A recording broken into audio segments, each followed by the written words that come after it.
got to be honest, I haven't had any problems with anything that I've used on the Exede system since I've had it. My name is Richard Kunith. We live just outside of Grafton, Ohio. It's a remote suburb of Cleveland. My formal training is in physics, so I'm a physicist, and then I'm working in the satellite communications industry. The work that I do, some of it is very sensitive. So in order to be able to communicate back with my office, I have to use a virtual private network. Essentially gives you a way to tunnel securely through the internet.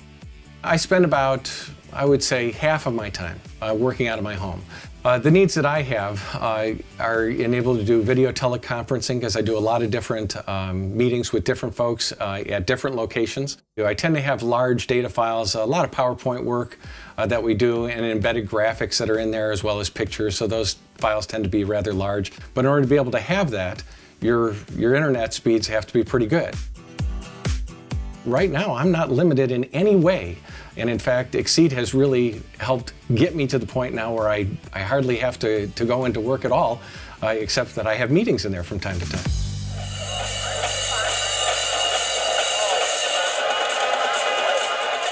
For my daughter's band at high school, I'm the web administrator. I've been using it in order to upload the files that I take off of my camera for the game. I record their halftime shows, and then I upload them to YouTube, and that's been great. Matter of fact, that, in and of itself, that alone was probably the biggest surprise to me when I switched over to Exede.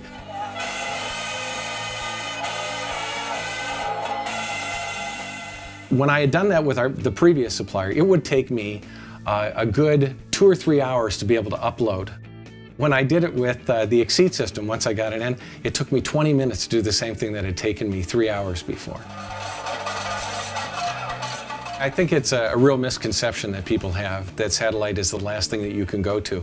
In fact, because you're coming through a satellite, you don't have nearly the congestion issues that you have on a fiber optic network. And so therefore, we're getting much better data rates as a result of it. When you're out in the middle of a rural area, it's just like being in a third world country. You don't have a lot of access to much of anything. And being able to bring internet service in is a big plus.